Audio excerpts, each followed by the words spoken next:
Hello my dear students, आप सभी students का आज की इस वीडियो में स्वागत है। स्टूडेंट्स, आज हम पढ़ेंगे chapter 4 materials, metals and non metals. Materials जो भी हमारे आसपास जो भी पदार्थ होते हैं या मैटर होता है सॉलिड, लिक्विड और गैसियस स्टेट में, वो या तो मेटल हो सकता है, धातु हो सकता है, या फिर अधातु या अधात्विक रूप में हो सकता है, नॉन मेटल्स के रूप में हो सकता है। तो स्टूडेंट्स, आज की इस वीडियो में हम इन्हीं टॉपिक्स को पढ़ेंगे। So let's begin. जो भी मैटर हमारे अराउंड, हमारे आसपास हमको मिलता है, वो या तो मेटल के रूप में होता है, धातुओं के रूप में होता है, या फिर अधातु नॉन मेटल्स के रूप में होता है। बहुत सारे जो एलिमेंट्स होते हैं वो मेटल्स के रूप में होते हैं, और कुछ जो बचे हुए जो या तो वो नॉन मेटल होते हैं या फिर मेटेलॉइड्स कहलाते हैं। मेटेलॉइड्स में दोनों तरह के कैरेक्टर्स मीन्स उसमें मेटल के गुण भी होते हैं और नॉन मेटल्स के गुण भी प्रेजेंट होते हैं। अब नेक्स्ट टॉपिक आता है physical properties of metals. First, इसका जो प्रॉपर्टी है, फिजिकल प्रॉपर्टी मीन्स है बाहर से देखने पर हमको मेटल कैसा लगता है। तो पहली प्रॉपर्टी आती है लस्टर। लस्टर का मतलब होता है शाइन, उसका बाहर से वो चमकदार है या नहीं है, मीन्स उसको बाहर से देखने में वो कैसा दिखता है। तो जितने भी मेटल्स होते हैं वो प्योर स्टेट में होते हैं और शाइन करते हैं, मीन्स वो चमकते हैं। और जो उनका मेटालिक सरफेस होता है उसको हम मेटालिक लस्टर भी कहते हैं। मीन्स जो इसका जो बाहर का जो चमकदार सरफेस होती है, इसकी जो बाहर की जो लेयर जो चमकती है उसको हम मेटालिक लस्टर कहते हैं। नेक्स्ट टॉपिक आता है मैलिएबिलिटी। मैलिएबिलिटी वो प्रोसेस जिसमें मेटल्स को हम तोड़ करके, उनको बीट करके उनको पतला करते हैं। एक पतली सी जैसे चादरें बनाते हैं, जो लोहे की, जो एल्यूमिनियम या अदर जो मेटल्स की जो शीट्स बनाई जाती है, चौड़ी चादरें बनाई जाती हैं, उसको बनाते हैं। मीन्स मेलिएबिलिटी का मतलब है उनको तोड़, उनको पीट करके उनको पतला करना। जैसे सिल्वर को हम तोड़ तोड़ के उसके सिल्वर फॉइल बनाते हैं, जो हम अपने स्वीट्स को, मिठाइयों को या अपने लंच बॉक्स में अपने खाने को या फूड को कवर अप करने के लिए यूज़ करते हैं। नेक्स्ट आता है डक्टिलिटी। डक्टिलिटी ये एक ऐसी प्रॉपर्टीज़ है जो जिसमें हम कोई भी वायर मीन्स बड़े से मेटल को पतला करके उसको हम वायर के रूप में बदल सकते हैं। जैसे कॉपर और आयरन की जो वायर्स होती हैं वो हमको डक्टिलिटी के कारण ही मिलता है। नेक्स्ट है conductivity. Conductivity, conduction means heat और जो ऊर्जा के ये कंडक्टर्स हैं, या मतलब एनर्जी को कंडक्ट करते हैं, हीट को कंडक्ट करते हैं या नहीं।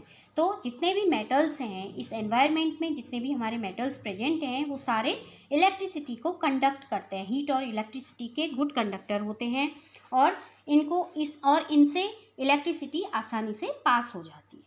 नेक्स्ट आता है सोनोरस। सोनोरस का मीन्स है आवाज़ होना। मीन्स जैसे रिंगिंग, कोई भी किसी भी धातु में अगर हम जोर से मारेंगे तो वो हमको आवाज़ करती है, तो इसी को हम सोनोरस कहते हैं। और इसीलिए इनके जो इसी क्वालिटी के कारण हम मेटल्स को सोनोरस भी कहा जाता है। नेक्स्ट आता है सॉलिड। सॉलिड जितने भी मेटल्स होते हैं, सिर्फ मरकरी को छोड़ करके सारे मेटल्स हमको सॉलिड स्टेट में ही मिलते हैं, सॉलिड के रूप में, मीन्स ठोस अवस्था में मिलते हैं। सिर्फ मरकरी एक ऐसा मेटल है, धातु है, जो हमको लिक्विड अवस्था में मिलता है।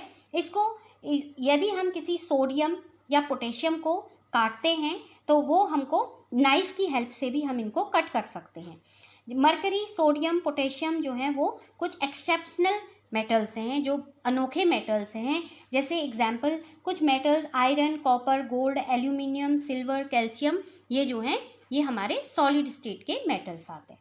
Students, now next topic is chemical properties of metals. इसमें सबसे पहली प्रॉपर्टी आती है ऑक्सीडेशन। ऑक्सीडेशन मीन्स ऑक्सीजन के साथ जब हम किसी भी मेटल को रिएक्ट करते हैं तो वो बेसिक ऑक्साइड देता है।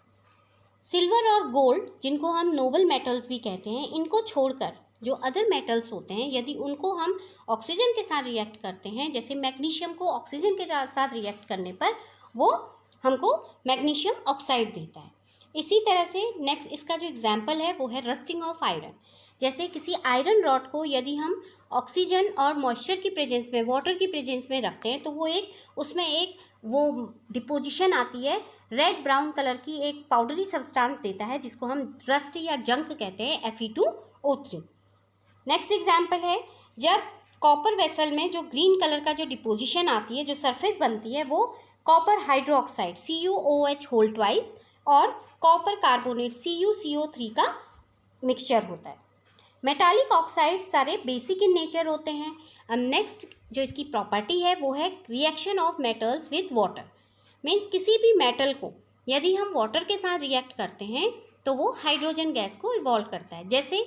जैसे कुछ मेटल्स जैसे सोडियम, जब उसको वाटर के साथ रिएक्ट किया जाता है तो वो NaOH, सोडियम हाइड्रोक्साइड और वाटर को और हाइड्रोजन को इवॉल्व करता है।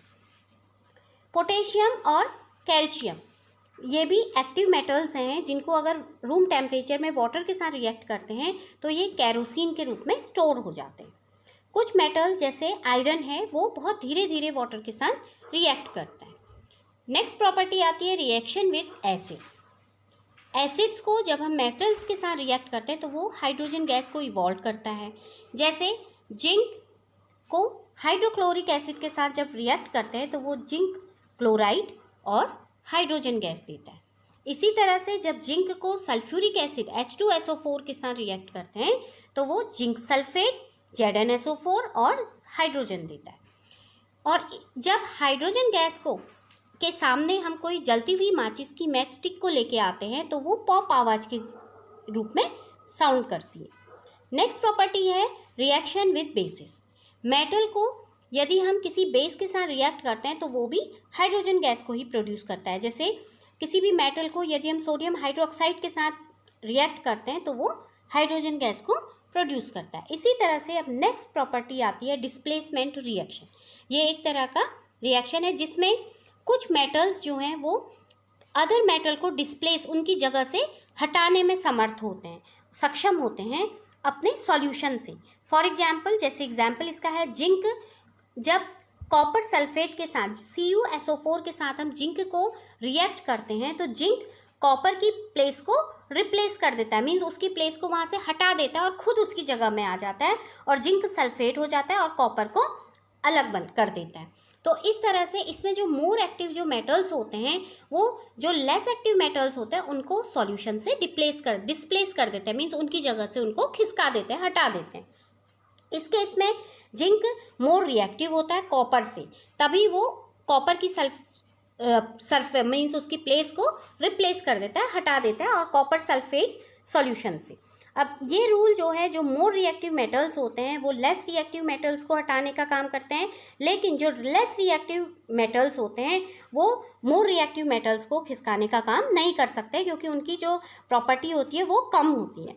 इस प्रकार जो मेटल्स होते हैं वो डिक्रीजिंग एक्टिविटी ऑर्डर में ही रखे जाते हैं, अरेंज किए जाते हैं। इस अरेंजमेंट को हम एक्टिविटी सीरीज भी कहते हैं। अब नेक्स्ट आता है uses of metals. Uses of metals में सबसे पहले आता है मेटल्स जो हैं वो हमें वायर और शीट्स बनाने के काम आते हैं, जो बहुत सारे पर्पज़ में यूज़ किए जाते हैं। जैसे कॉपर और एल्यूमिनियम के वायर्स बनाए जाते हैं जिनसे इलेक्ट्रिसिटी एक जगह से दूसरी जगह पास की जाती है।